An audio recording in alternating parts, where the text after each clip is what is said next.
What's up, soccer fans? Welcome to the Soccer Brothers Podcast. I'm your host, Sahil Qatar, and as always, I am joined by my brother, Nihal. How you doing, Nihal?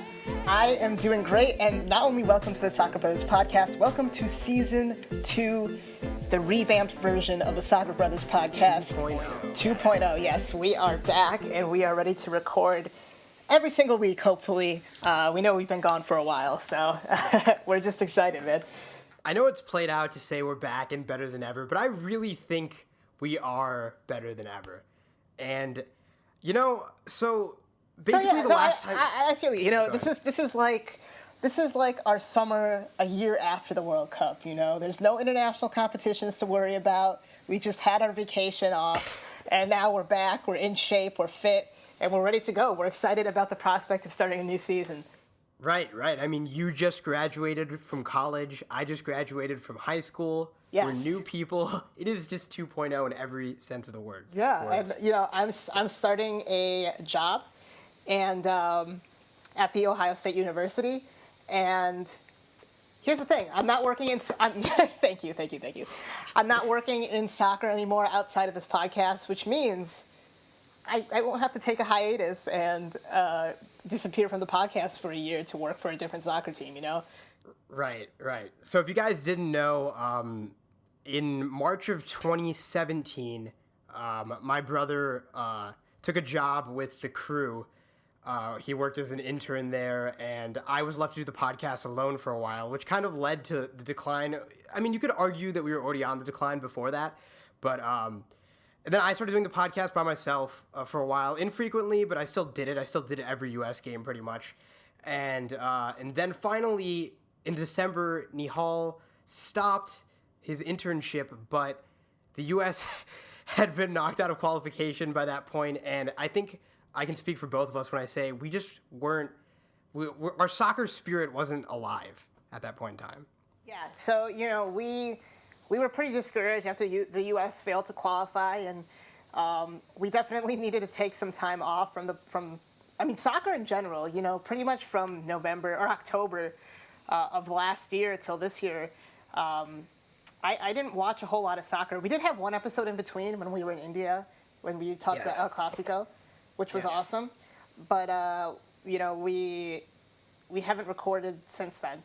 So that was we were standing up for that episode, weren't we? We were standing up. Yeah, it was definitely a different feeing for a Soccer Brothers podcast.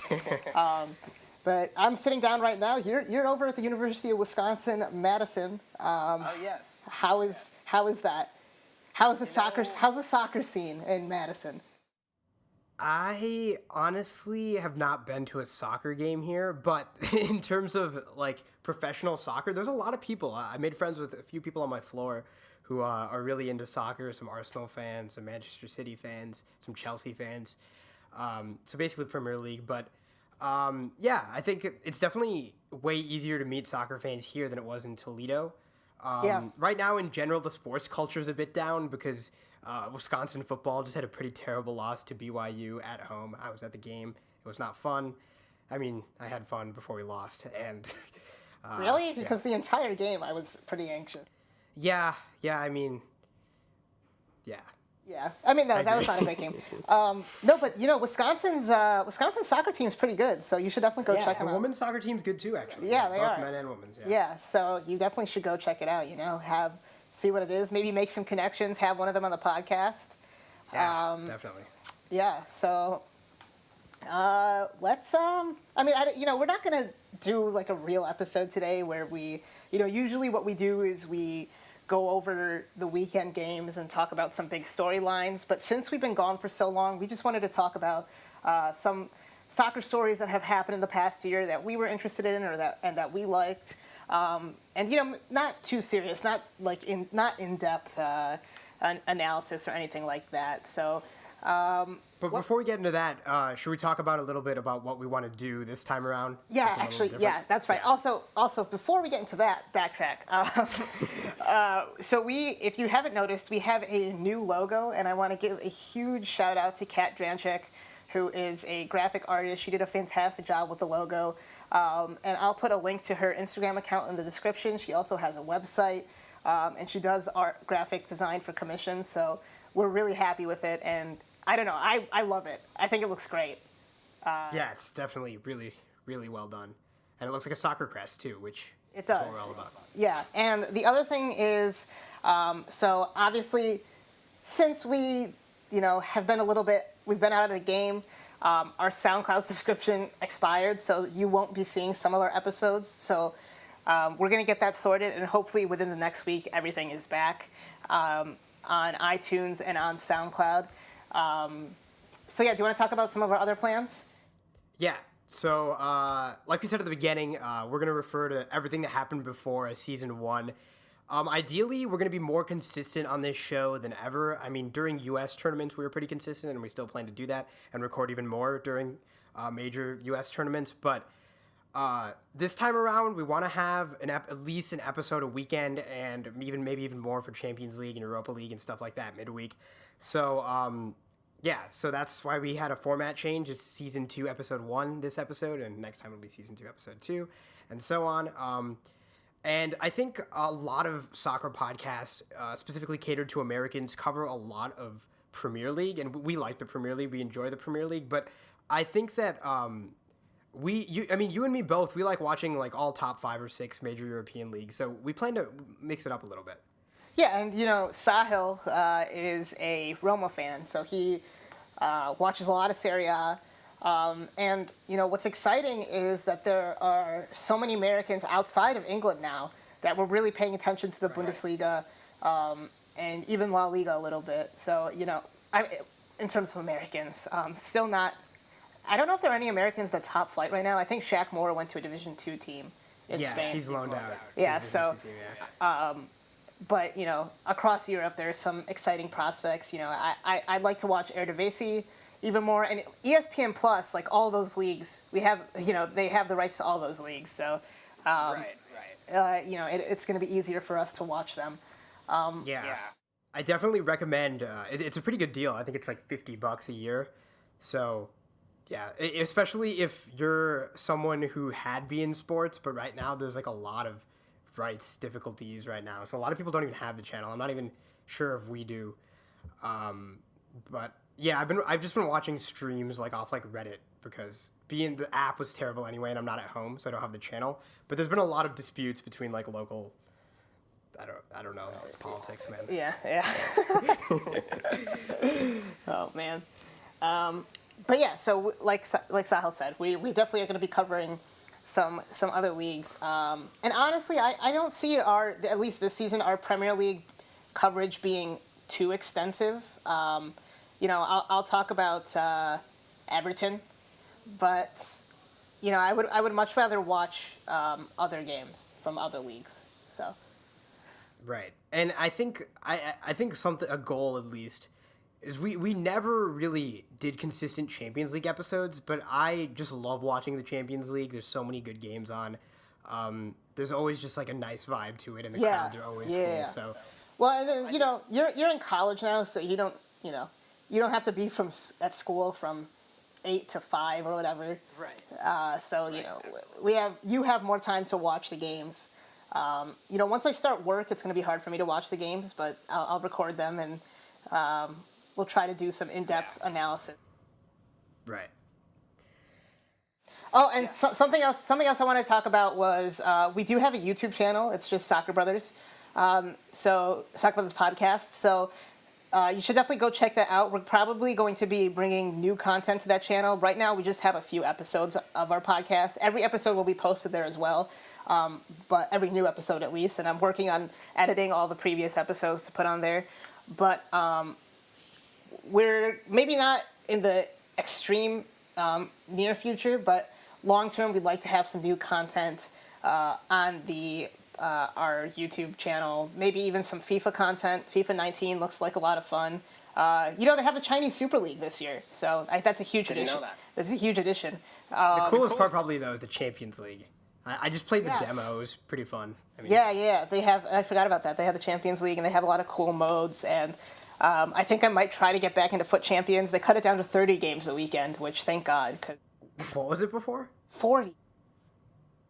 That's ridiculous. Isn't that insane? Like, like I would do it like 1 weekend a month, and my whole weekend would just be shot. And like I was if that one weekend like I would try not to drink because I couldn't play. Yeah. Okay. Well, Nihal is just kind of a different breed in terms of gaming. Expect a lot of solo YouTube videos of him playing FIFA. That's not true. You know, like it's weird because like I do like my gaming, but I wouldn't consider myself a hard, like I play a lot, but Come on. no, I play a lot, but I don't play like PC games. Like I only really play FIFA and Overwatch and Fortnite, you know, like I don't. Yeah, I mean those are PC games. You just play them on the console. Right, yeah, but I don't play like League, or I don't know. I don't like try to grind or anything like that. Like I'm not like I couldn't stream, you know. Okay. But I you know, I think like some YouTube or some FIFA videos on YouTube would be a lot of fun. You know, maybe we choose a game of the week and, you know, we talk about it while we play it out, or you know, and on YouTube you do some quick commentary on some stories that, you know, you like. I know you like doing that. And then the other thing is right now our website is down, so we're probably going to be moving. We're probably going to be revamping our website as well. So once that's back up and in operation, you know, we'll put that link in the description again. So, and the other thing is, if anyone does website design, you know, we'd love for you to help us out with that. And also, if any of you guys make music, we're currently looking for new intro and outro music as well. So completely revamped, completely new for season 2 of the Soccer Brothers podcast. I'm just excited, man. I'm excited to get back into it. Yeah, honestly, and one more thing in terms of interactivity. I mean, even if you want us to talk about something, or like if you have a question, or even if just like a general game, honestly, at this point, you know, like we just like love to be interactive and watch whatever game you want us to watch, or like, so just let us know. You know, we have a Twitter, Instagram, SoundCloud, everything. Just let us know what you want to hear. Yeah, and I haven't really told Sahil about this, but you know, on our website, I'd love for it to be more interactive. So maybe having forums, discussions about games and stuff. I think that'd be pretty cool. So yeah, always feel free to email us at SoccerBrothersPodcast@gmail.com. Follow us on Twitter, SoccerBrosPod, and shoot us a DM. They're open. So, you know, we love to hear from you guys. You know, I think you'll agree with me. I think the best part about doing this podcast has been interacting with people who actually listen to our show. For sure. And even, you know, I even like being criticized sometimes. Like, yeah, I mean, exactly. It doesn't happen very often, but like a few times I just get a mention and I'm just like, oh. yeah, exactly. You know, so it's always encouraging to know that you guys are out there listening to us. And, you know, like we've been saying, we are ready to get back into it and be consistent because we lost a lot of momentum. You know, we had Landon Donovan on the show, which was amazing, and then after that, you know, we didn't really capitalize as well as we could have. But yeah, and also that was episode 60 of the Soccer Brothers podcast. So if you haven't listened to that, you definitely should. And it's a pretty timeless episode. And honestly, some of that there's some foreshadowing to the qualifying loss in there. That's true. Yeah, there is. Yeah, and we've had other great discussions with Daryl Grove of the Total Soccer Show.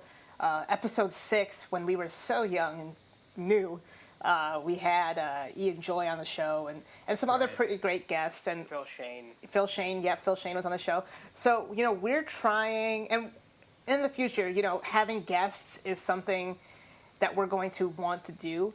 And I think, Sahil, you'll agree with me.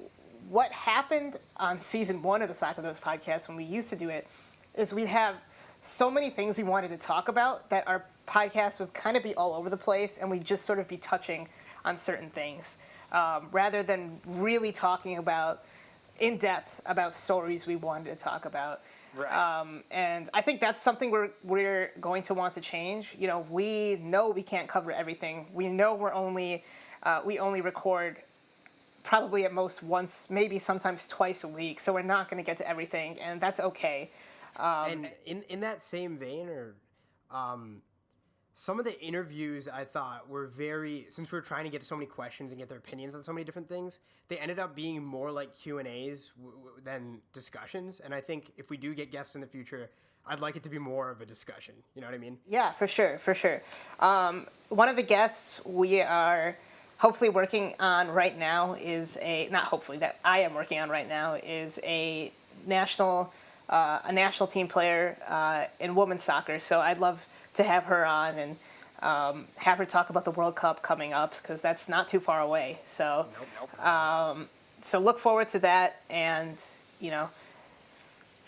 man, I just, it's weird. It's weird being back here recording. It's a good feeling. Yeah, it's a good feeling. And I think we still have that experience that we had through those 80 episodes, but I just feel way more motivated and way more revitalized right now to do it. So I'm excited. But so without further ado, why don't we? I mean, like Nihal said, we're not going to be too focused or on anything specific in this episode or be analyzing anything too deep. But the World Cup happened. Obviously, that was a big deal, and France ended up winning it. I think we both made that prediction, actually, that we thought France would win it. It wasn't too difficult of a prediction, to be honest. It was kind of a slam dunk to pick France. They have a lot of explosive talent, a lot of young talent, and they really don't have a weakness anywhere on the field. So teams like Spain, they're an aging team. They don't have that much pace. Germany and Brazil are just always looking for a center forward, it seems like. Right. But France, they really have no weakness. You can say Olivier Giroud, he didn't score a goal in the World Cup, but he did so much for that team holding up play. Their midfield is I mean, honestly, just go look at the players that didn't make the World Cup team, and it's insane. And I think another thing is that people often like to get really high on this idea of like a mix of like really young players and really old players. But I think that showed a disconnect for a lot of the more seasoned European teams. I think France has a lot of middle-aged players who are in their prime, and that paid dividends, obviously. Right, yeah. I agree. Like, just play your best players. If they're 17 years old, play them. Kylian Mbappe is one of the best players in the world, and what is he? Is he 19? Is he 20 yet? 19. So, I mean, just play him. It was ridiculous when, I remember 2 years ago, Christian Pulisic was making the bench and, like, playing a few minutes for Dortmund, and people were like, oh, no, he's too young. He's not ready to be on the U.S. national team. No, he's playing in front of the yellow wall in Dortmund. Right. He doesn't, are you really telling me that Gyasi's artist on the wing is better than Christian Pulisic at that age? It doesn't make any sense. He is having a good season for the crew. He's having a great season. He's up there. I mean, no one's going to catch Joseph Martinez, but he's up there in the Golden Boot race. So, or I guess Silver Boot race. But the thing is, Gyasi's artist this season is playing striker. He's not playing on the wing. So which we actually, we vouched for many times on this podcast. If you for play sure, at all. Yeah, and the other thing is, I honestly think if players like Weston McKennie and Tyler Adams, or even Jonathan Gonzalez when he was still in our system, were playing in October against Trinidad and Tobago, we might have had a better chance. So, I don't know. Yeah, well, we don't, let's not get too... Yeah, no. We won't get too lanty. Yeah, I let's try to limit the World Cup qualifying loss mentions to like once per episode. Another really cool thing to watch, I think, the Golden Ball winner, Luka Modric. Every game, not only were his passes on point, not only was his skill and dribbling on point, but he was working his ass off, and it was so cool to see. Well, yeah. I mean, I think Luka Modric is one of my favorite players in the world. And, Croatia has always been one of my favorite teams, along with France, actually, outside of the U.S. So, I was disappointed to see them lose, especially, they just let the final get away from them. But watching them throughout the tournament was so much fun. The matches they played in, I mean, the round of 16 against Russia, was that the round of 16? No, that was the quarterfinals, right? against Russia, and then the semifinal against England. Like, those were just amazing games. And, players that you wouldn't consider top echelon players, especially in the defense, really showed up. And players like Dejan Lovren, people's perspective of him completely changed after the World Cup because he had such a solid World Cup. But like you said, I mean.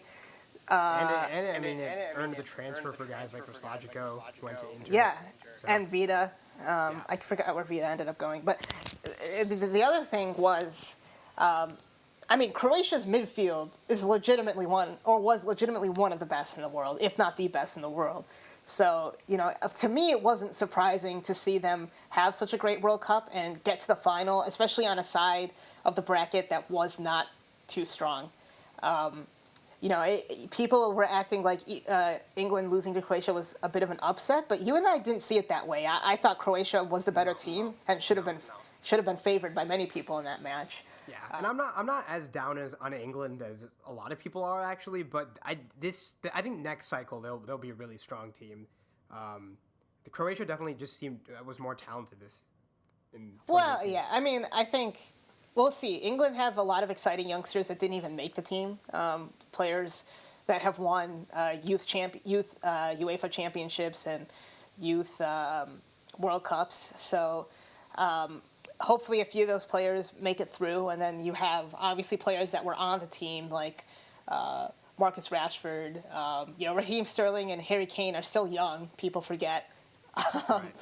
So, it's going to be exciting to watch the progress of England. And something I will say is this World Cup actually made me excited for 48 teams. I was so against having 48 teams. The next World Cup, I believe, will be 32, right? But the one after that, in the U.S. actually, will be 48. So I think it's really. I don't know. I think it's really disingenuous to say, oh, look at all these teams like Panama and some of the other teams that were terrible in the World Cup. Do you really want to add more? But when you really look back at it, teams like Chile and who am I forgetting? Italy would be in a World Cup with 48 teams. You would. I think you would actually. Yeah, Ghana, like teams. And the Netherlands. Well, the Netherlands, I don't think. they're definitely not as talented as they once were. Well, I chose Italy because they made it to a playoff. They actually would have been there. The Netherlands, they finished like third or fourth in their group. Yeah. The U.S. would have been there. So I think it's. I'm excited for it. I know I'm not excited for three team groups, but. I am excited to see more quality at the World Cup, even if there are some teams that sneak in that have less quality, Right, and I think the thing to be said for that also is that World Cup qualifying to some extent is a crapshoot. You never have teams playing at their full strength. Obviously, the teams don't get much practice.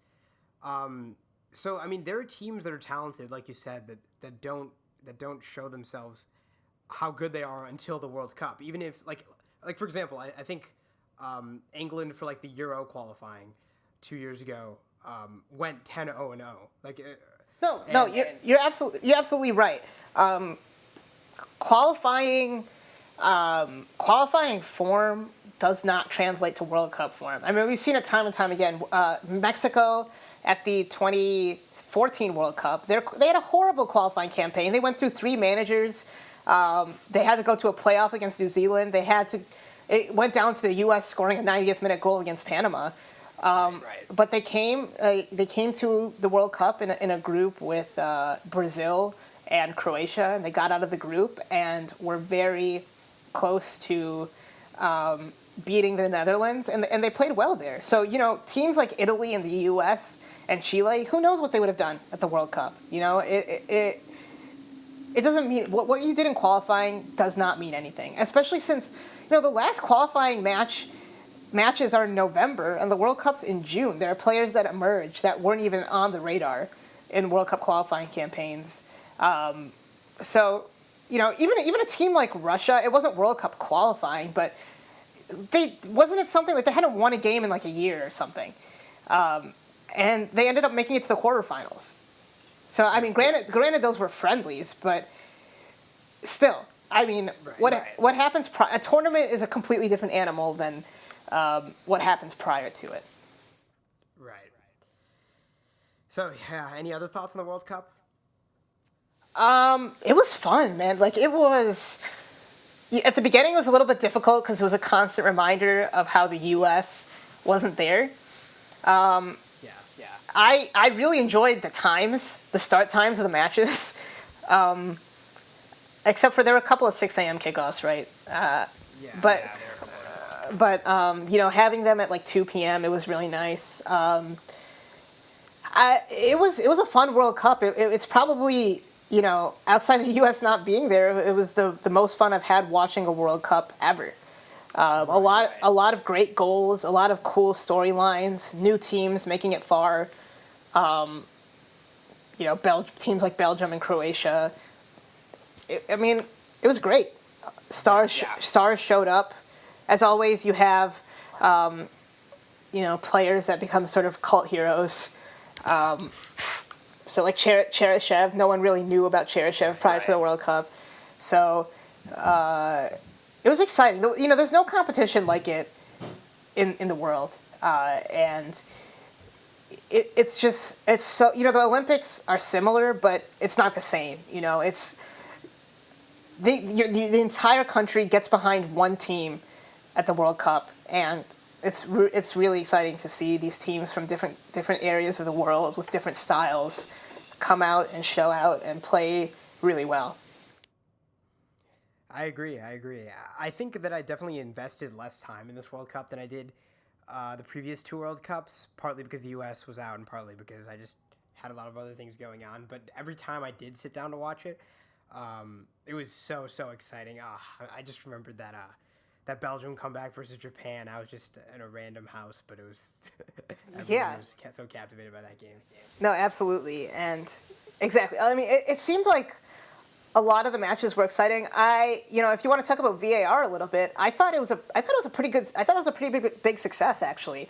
I know some people thought it was controversial, but the thing you have to remember is if they go to VAR and you disagree with the outcome, even after VAR, that is on the referee. It just gives the referee another chance to look at it, right? So, either way, it's a judgment. But we can make sure that the referee has the correct view. Right. So, I think VAR should be implemented everywhere, and I thought they did a good job of keeping the time short and. Yeah, I will say I thought it was implemented a little bit better last year in Serie A than it was in the World Cup, and they're doing a really good job with it this year because, they had the 1 year under their belt. So I think it'll be even better next time. The thing that I was trying to say is basically you don't blame VAR for a call you disagree with. Blame the referee, because the system is not at fault if the referee makes the wrong call. It's on the referee. Right. No. I'm not saying though in terms of. I'm not saying you said that. I'm saying that's the narrative that I saw. I'm saying sometimes they didn't go to it maybe when they should have, or it seemed more ambiguous. Sure. And then sometimes it just took too long and it was confusing. I think. Yeah, that's fair. Yeah. In theory, I have no problem with it. The execution just could have been a bit better, but that's to be expected with anything introduced. Yeah, absolutely. Yeah. So definitely a great tournament, and I was very satisfied by it. I don't think it's one of those things where it ended and I was like, oh my god, 1,000 days or whatever till the next World Cup. I think right now. What'd you say? I said right. Oh, I thought you said wait. No. My bad. So yeah, I'm just excited for this club season now, and I'm really excited to just watch World Cup soccer every weekend. Right, and I think something else is that now for us, the U.S. being at the World Cup is not an inevitability. I can't speak. It's not inevitable. I'm really excited for this cycle of the U.S. and to to see all the young guys come in and play. And it's not right now for me, it's not about getting through the cycle. It's about, can we get through the cycle and qualify for the next World Cup? So the one thing that is a bummer is it's a Winter World Cup next time, so we have to wait an extra 6 months. Right. But I forgot about that. Yeah. Yeah. Yeah. Well, I will be graduated. I'll be sure to take a year off so I can watch every World Cup. That. Yeah. Definitely, we're very excited to do this. And then we can quickly talk about how do you feel about some of the USMNT internationals recently and what they've been doing in the Champions League and MLS?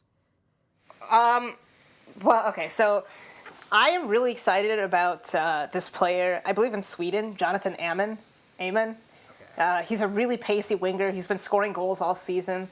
Romain Gall, also in Sweden, has been fantastic. So, I mean, those are two players who haven't played for the full national team that I'm really excited about. Jonathan Aman plays in Denmark, and he has 2 goals and 1 assist in 5 matches this season. He's only 19 years old, and he's just a really pacey winger, which I think is something that we still don't. I mean, we have Pulisic, but something we still lack. I mean, Kellen Acosta was playing on the wing in the last friendly, which I don't really understand. Christian Pulisic, I think, is playing well. I'm really excited to see players like Tyler Adams, Richie Ledesma in Europe next year. Hopefully, Josh Sargent comes through. He's been scoring a lot for the Bremen U23s, and he was actually in the first team's official photo recently. So hopefully, he gets some more time with the full national team. I think DeAndre Yedlin's been pretty solid in the Premier League. It was a good goal he scored recently. Yeah, against Manchester City. Yeah. I have to be honest, I haven't seen any of Matt Miazga. I haven't watched any of his matches this season. I haven't been able to watch Anthony Robinson either. I haven't been watching a lot of matches outside of Everton, so I'm excited now to start watching those players. Right. I'm excited for the U.S. to have a manager, hopefully soon. And to see what happens next year, because World Cup qualifying is around the corner. I think it starts next fall, I want to say. So, we have the Gold Cup coming up, but after that, Yeah, definitely. And we're not going to get too much into it, but obviously 2 Americans made some major contributions in the Champions League this week. Pulisic had the best goal I've ever seen, actually. If you haven't watched it, go watch it now. It was a striker's finish, and McKennie had a great assist, great run too. Yeah, no, that was fantastic. Really love watching him. Yeah. So I think that's it for now. Our email is soccerbrothersPodcast@gmail.com. Email us any questions you have. We go under the handles @SoccerBrothersPod for Twitter and Facebook. Check us out on SoundCloud or iTunes or wherever you review our podcast. Give us a rating if you'd like. Give us a comment if you'd like. Quick correction. Soccer Bros Pod is Twitter and Instagram. Facebook /SoccerBrothersPodcast is Facebook. Oh, right. There's no handles on Facebook. No, yeah. Yeah, I don't. Facebook's for old people anyway, so. We might be doing, who knows? We might be doing some Facebook or Instagram lives. That's a good point. Yeah. So we appreciate all the support. Listen to us while you're working out. Listen to us while you're walking across campus. Listen to us while you're cooking. Driving. Yeah, anything. I won't be offended if the only activity you're doing is not this. Yeah, exactly. That's how everyone listens to podcasts. Anyway, we are going to let you guys go. See us next time for episode 2 of season 2 of the Soccer Brothers Podcast. Goodbye, everybody.